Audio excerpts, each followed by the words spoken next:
Hiya folks, how's it going? My name is Lexi and I really love tabletop role-playing games. So much so that we sit down together once a week, every week, and we review one here at the gaming table. I try to keep these videos on the shorter side, between 5 to 10 minutes, so we can both find our next games.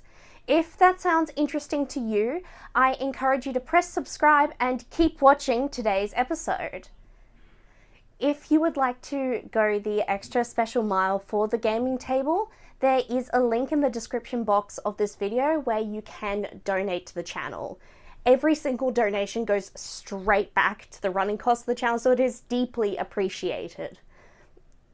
If you do decide to donate, please let me know if there's a preferred name or way I should acknowledge you. I put a short thank you at the end of my videos to acknowledge and thank everyone who's donated in the previous month. Of course, you don't have to be acknowledged, you can just let me know that you'd like it to be anonymous. And as well, you don't have to donate if you aren't able to, don't feel like it, that's totally a-okay. All the interacting that you folks do with these videos is a huge help, and I just really appreciate having your company while I talk about something I really love. Today I am taking a look at a solo tabletop role-playing game that was sent to me. I really do appreciate it when folks are able to send me copies of their games. I mean, not only do I get a game to talk about, but oftentimes this can bring my attention to games that might have escaped my notice otherwise. So I would like to thank Mikey Ham and Wilkie's Candy Lab for reaching out to me. If you have made a game and you would like to discuss whether or not we can maybe make a video about it, there is an email address in the description box of this video where you can reach out to me. There is a bit of a delay in between receiving a game and getting a review out. I'm very lucky that lots of people want me to review their games, but please feel free to reach out. I would love to know what you're working on. So let's start today's review. Let's take a look at Two Hand Path. This game manual doesn't give you a lot of details about the setting. Based on how I read the game, it's kind of almost a post-apocalyptic, futuristic fantasy setting.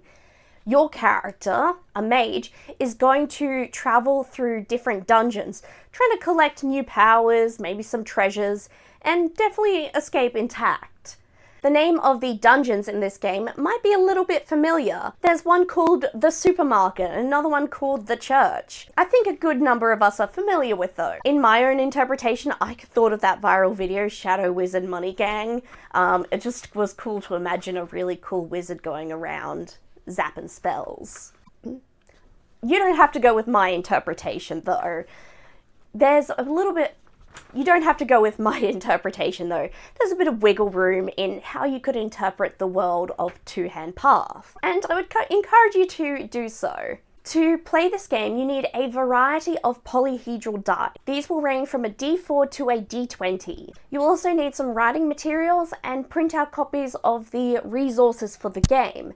There's a section of the different dungeons that you might want to get a copy of, as well as sort of an outline of a set of hands, and then some strings of beads. And of course, I always like to have a piece of scrap paper next to me for making notes or working things out when I'm rolling dice. Your mage character starts with 16 hit points and 16 time points. If you run out of either of these, things are going to start getting haywire for your mage, and they're going to need to make a hasty exit out of whatever dungeon they're currently in. Each room of these dungeons, each room of the dungeons in one of these maps has something to overcome. A trick, an adversary, some kind of obstacle. When a player has their mage come across these, the player needs to roll their selection of polyhedral dice. These are D4s, D6s, D8s, D10s, and D12.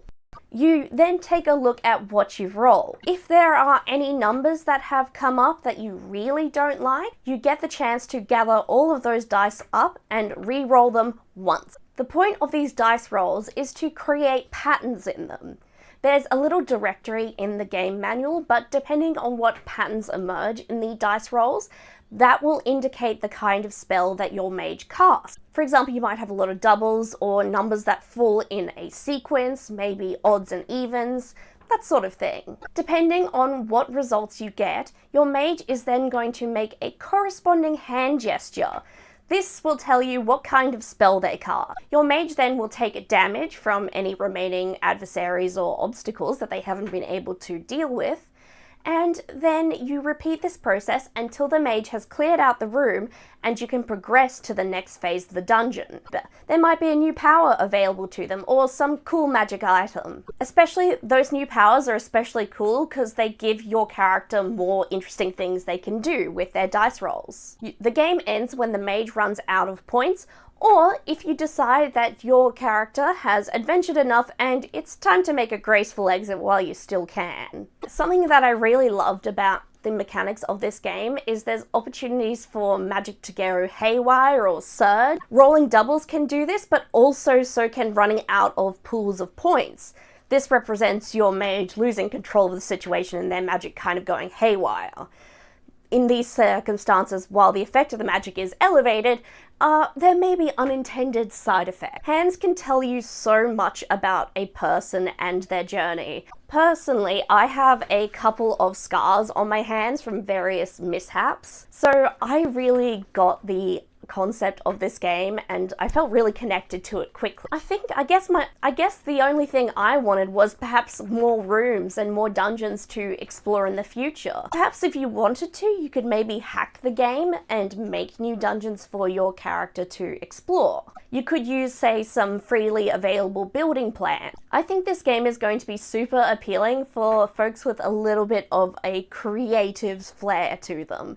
As your character travels through the dungeons, you can add to the little outline of the two hands, and you can add things like scars, tattoos, or jewelry to represent the new things they've learned or their new mystical powers. There's also a page with strings of beads that also represent gaining new powers or treasures. I wouldn't stress too much if you're not very good at drawing. I'm pretty rubbish myself, but this game had little printouts of different tattoo ideas, and they gave you the outline of the hand, so I was mostly just adding things in. If you wanted to, you could print off multiples of the different materials and cut out the tattoos and glue them onto your piece of paper.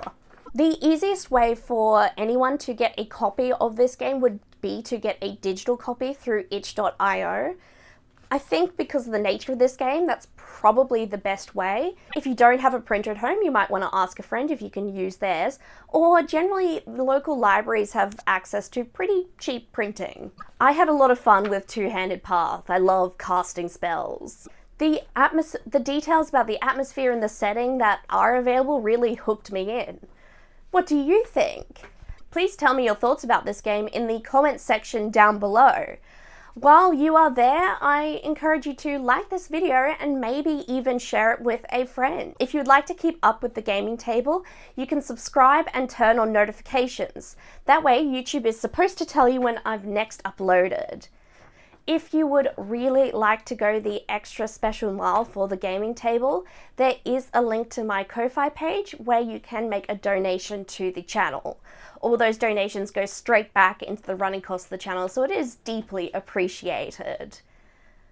I want to thank Mikey Ham and Wilkie's Candy Lab again for reaching out to me with copies of the Two-Hand Path for me to review. If you yourself have made a game and you want to see it on the gaming table, please feel free to reach out to me. There's an email address in the description box where you can shoot me an email. Games that are sent to me in the order that they arrive. I want to thank you all again for watching and discussing the Two-Hand Path with me. I hope you're all well, and I look forward to seeing you next time at the gaming table. Bye!